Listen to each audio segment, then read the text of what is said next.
Film की शुरुआत युद्ध के बाद डेनमार्क के सैनिकों के घर लौटने से होती है। डेनमार्क आखिरकार 5 साल के लंबे अंतराल के बाद जर्मन नियंत्रण से आजाद हो गया है।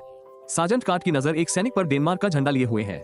वो क्रोधित हो जाता है और सैनिक की पिटाई शुरू कर देता है, क्योंकि जर्मन सेनाएं पहले ही उस जमीन से बहुत कुछ चुरा चुकी थी। कार्ट जर्मनों से बेहद नफरत करता है। वो झंडा पकड़ लेता है और उस पश्चिमी चौकी की ओर चल पड़ता है, जहां जर्मन सेना ने समुद्र तट पर बारूदी सुरंगें बिछा रखी थी। वो उस खतरनाक जगह को झंडे से चिन्हित करता है। इसी बीच युद्ध के बाद पकड़े गए जर्मन सैनिकों का एक समूह एक ट्रक में यात्रा करता हुआ दिखाई देता है। उन्हें ब्रिटिश कमांडर जेनसन के सामने लाया जाता है। जेनसन उन्हें बताता है कि यहाँ कोई भी जर्मनों की परवाह नहीं करता, इसलिए उन्हें दया की उम्मीद नहीं करनी चाहिए। वो उन्हें चेतावनी देता है कि अब वे उसके आदेशों का पालन करेंगे। जेनसन बताता है कि जर्मन सेना ने पश्चिमी तट पर लगभग 22 लाख बारूदी सुरंगें बिछाई है और इन सुरंगों को हटाना होगा। इस काम के लिए जर्मन कैदियों का इस्तेमाल किया जाएगा। हालांकि उनमें से किसी को भी दिमागों को निष्क्रिय करने का अनुभव नहीं है। जेनसन उन्हें प्रशिक्षित करता है और बताता है कि गलतियों की कोई गुंजाइश नहीं है। वो चेतावनी देता है कि एक छोटी सी चूक भी उनकी जान ले सकती है। फिर वो सैनिकों को एक एक करके बारूदी सुरंगों को निष्क्रिय करने का अभ्यास करने और सुरक्षित बाहर आने के लिए अंदर भेजता है। सैनिक अलग अलग प्रवेश करते हैं, बारूदी सुरंगों को हटाने और वापस लौटने का प्रयास करते हैं। एक सैनिक बारूदी सुरंग को निष्क्रिय करने की कोशिश करते हुए बेहद घबरा जाता है। इस प्रक्रिया के दौरान उसके हाथ कांपने लगते हैं। अचानक विस्फोट होता है और वो विस्फोट में अपनी जान गंवा देता है। ये देखकर शेष सैनिक भयभीत हो जाते हैं। जो लोग परीक्षा में उत्तीर्ण होते हैं, सार्जेंट कॉल के नेतृत्व में जीवित मस्तिष्कों को हटाने के लिए समुद्र तट पर भेजा जाता है। कॉल जर्मन कैदियों के साथ कठोर अनुशासन का व्यवहार करता है। उनमें 2 बहादुर दिल वाले युवा जुड़वा भाई भी है, फिर भी कई किसी पर दया नहीं दिखाता। कॉल उन्हें तट पर ले जाता है और उन्हें बताता है कि जर्मनों ने वो समझाता है कि अगर वे हर घंटे 6 बारूदी सुरंगें हटाते हैं तो समुद्र तट 3 महीने में पूरी तरह से साफ हो जाएगा। उसके बाद वे घर लौट सकते हैं। वो चेतावनी देता है कि भागने की कोशिश करने वाले किसी भी व्यक्ति को कड़ी सजा मिलेगी। लड़के बारूदी सुरंगों की खोज शुरू करते हैं। वे सावधानीपूर्वक प्रत्येक बारूदी सुरंग को हटाते हैं और आगे बढ़ते हैं। जब तक वे समाप्त करते हैं, शाम हो चुकी होती है। वे घास से बोरियां भरकर अस्थायी बिस्तर बनाते हैं और एक पुराने घर में आराम करते हैं। कॉल दरवाजा बाहर से बंद कर देता है और अपने कुत्ते के साथ पास के घर में सो जाता है। अगली सुबह सैनिक काम पर लौट आते हैं और पूरा दिन बारूदी सुरंगें साफ करने में बिताते हैं। वे 2 दिनों से भूखे हैं और खाली पेट काम करना उनके लिए बेहद मुश्किल हो जाता है। बाद में सेबेस्टियन कार्ल से बात करने जाता है। वो कहता है, हम 2 दिनों से भूखे हैं, हमारे लिए खाना क्यों नहीं आया? कार्ल कोई चिंता नहीं दिखाता। वो जवाब देता है, तुम्हारा काम आदेशों का पालन करना है, मुझे परवाह नहीं कि तुम जियो या मरो। 2 भाई लेस्ना और वना तभी एक छोटी बच्ची को अपनी गुड़िया के साथ बाहर खेलते हुए देखते हैं। लेस्ना बच्ची के पास जाता है और उसके साथ खेलना शुरू कर देता है। बात करते करते वो चुपचाप उसका खाना चुरा लेता है। दोनों भाई खाना बांटकर खाते हैं। जैसे ही सूरज डूबता है, कार्ल सभी को वापस अंदर सोने का आदेश देता है। खल के जाने के बाद एक सैनिक चुपके से की तलाश में बाहर निकलता है। अगली सुबह जब वे काम पर लौटते हैं तो जुड़वा बच्चों में से एक बीमार पड़ जाता है। वे कायल से कुछ घंटे आराम करने की इजाजत मांगते हैं, लेकिन वो उन्हें डांटता है और फिर से काम पर लगा देता है। लेस्ना अपने छोटे भाई को आराम करने देता है और अपने हिस्से का काम खुद करता है। एक और सैनिक की हालत बिगड़ जाती है और वो जिस बारूदी सुरंग को बुझा रहा था उसी पर उल्टी कर देता है। बारूदी सुरंग फट जाती है, जिससे वो गंभीर रूप से घायल हो जाता है। विस्फोट से उसके दोनों हाथ बेकार हो जाते हैं। सेबेस्टियन और लेस्ना उसे ले जाते हैं। घायल सैनिक रोता है, मैं घर जाना चाहता हूँ, मेरी माँ मेरा इंतजार कर रही है। कायल उसे एक शामक दवा देता है और इलाज के लिए बेस कैंप भेज देता है। जल्द ही बाकी सैनिकों की हालत बिगड़ने लगती है। उन्हें पेट दर्द और उल्टी होने लगती है।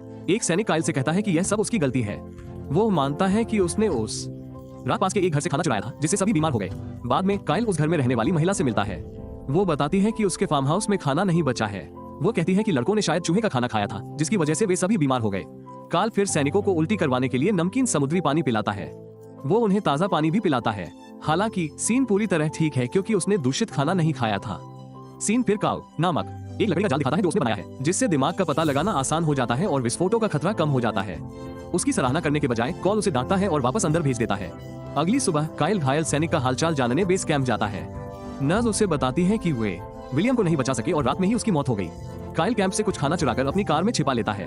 कैप्टन जेनसन उसे ऐसा करते हुए देख लेता है। कॉल समुद्र तट पर लौटता है और जर्मन लड़कों को खाना देता है। वे जल्दी से अपनी भूख मिटाने के लिए खाना खाते हैं। कॉल फिर कहता है, मेरे पास 2 खबरें हैं, एक अच्छी और एक बुरी। अच्छी खबर यह है कि विलियम ठीक है और उसे जल्द ही घर भेज दिया जाएगा। बुरी खबर यह है कि हम समय से पीछे हैं, इसलिए अब हमें प्रति घंटे 8 बारूदी सुरंगें हटानी होंगी। कॉल विलियम के बारे में झूठ बोलता है ताकि उनका मनोबल न गिरे और वे घर लौटने के लिए तेजी से काम करते रहें। रात में जब लड़के सो रहे होते हैं, कैप्टन जेनसन अपने ब्रिटिश सैनिकों के साथ समुद्र तट पर पहुंचता है। वो जर्मन लड़कों के साथ बहुत बुरा व्यवहार करता है। दरअसल वो उन्हें जबरदस्ती खाना खिलाकर सजा दे रहा होता है। कुछ सैनिकों ने लड़कों के साथ बहुत बुरा व्यवहार किया और उन्हें हर तरह से प्रताड़ित करने की कोशिश की। तभी कॉल आ गया और उन्हें रोक दिया। उसने कहा, मुझे तट साफ करने के लिए इन सैनिकों की जरूरत है। जॉनसन ने जवाब दिया, तुमने हमारी रसोई से खाना चुराकर जर्मनों को खिलाया और वे इसके लायक नहीं है। सार्जेंट ने कहा, ये लड़के तो बच्चे हैं, अगर ये खाएंगे नहीं तो काम कैसे करेंगे? और हाँ, मैं वो खाना अपने कुत्ते के लिए लाया हूँ। कायल ने कहा, मुझे तट साफ करने के लिए अनुभवी लोगों की जरूरत है। अगले दिन बारूदी सुरंगें हटाते समय शैतान ने 2 बारूदी सुरंगें आपस में जुड़ी हुई देखी। उसने दूसरों को चेतावनी देने के लिए चिल्लाया कि उन्हें न निकाले, लेकिन तेज हवा उसकी आवाज को उड़ा ले गई। वाना ने उसकी बात नहीं सुनी और बारूदी सुरंगें हटा दी। एक जोरदार विस्फोट हुआ। लेसनर के जुड़वा भाई वाना की विस्फोट में मौत हो गई। वाना की मौत देखकर लेसनर पूरी तरह टूट गया। वो उसे हर जगह ढूंढता है लेकिन कुछ भी नहीं बचता, क्योंकि विस्फोट ने सब कुछ तबाह कर दिया था। दूसरे सैनिक लेसनर को कॉल के पास लाते हैं, जो उसे शांत करने के लिए एक शामक दवा देता है। फिर भी लेसनर अपने भाई की मौत से बहुत सदमे में है। वो वाना को ढूंढने के लिए समुद्र तट पर जाने की जिद करता रहता है, लेकिन कईल हर बार उसे सुला देता है। बाद में कॉल स्वेस्टाइन को एक पहाड़ी पर अकेला बैठा देखता है। कॉल उसके पास आता है और कहता है, मैंने तुम सबसे विलियम के जिंदा होने के बारे में झूठ बोला था। सच तो यह है कि वह भी दुर्घटना में मर गया था। स्वेस्टाइन जवाब देता है, मुझे पहले से ही पता था कि तुम झूठ बोल रहे हो। तुमने ही झूठ बोला था ताकि हम समुद्र तट साफ करके घर जा सके। अब तक काल के मन में जर्मन लड़कों के लिए एक नरम कोना बन गया था। वो उनके लिए फिर से खाना लाने बेस कैंप वापस जाता है। इस बार वो एक फुटबॉल भी लाता है और सभी साथ मिलकर खेलते हैं। कॉल भी उनके साथ खेलता है, लेकिन लेसनर इसमें शामिल नहीं होता। दो और नाजी अधिकारियों द्वारा भेजे गए। जैसे ही सभी फुटबॉल खेलकर लौटते हैं, काइल अपने कुत्ते को गेंद लाने के लिए फेंक देता है।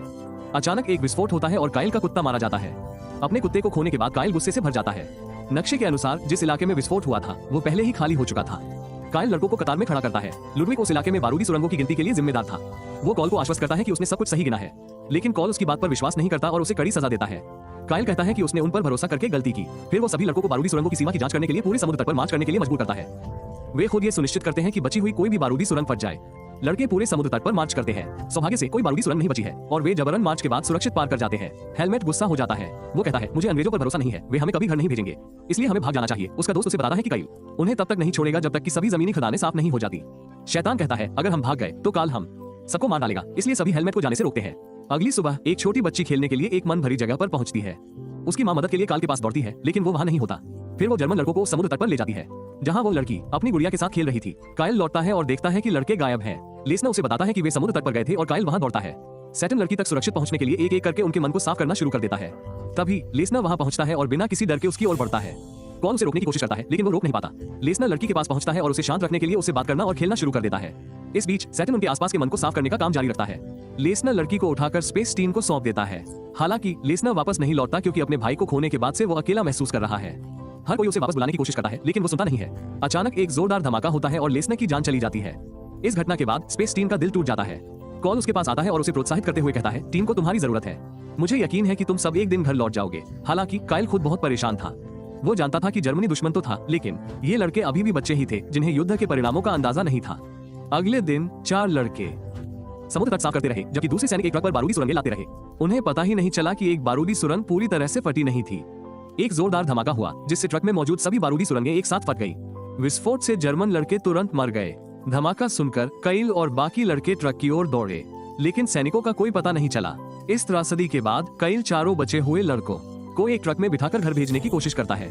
फिर वो बेस कैंप जाकर जेनसन से बात करता है और कहता है कि उसे अनुभवी लोगों की जरूरत है।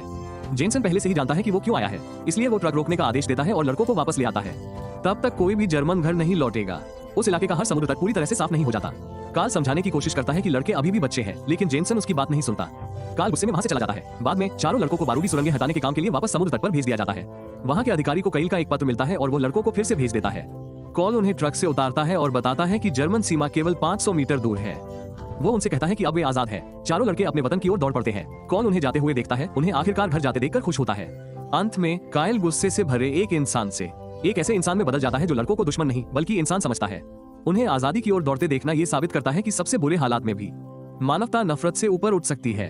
अगर आप कॉल में होते तो क्या करते, मुझे कमेंट में बताएं। और अगर आपको ये स्पष्टीकरण पसंद आया हो तो न भूलें चैनल को सब्सक्राइब करना और कहानियों के लिए नोटिफिकेशन चालू करना। और इसके साथ ही फिल्म समाप्त होती है।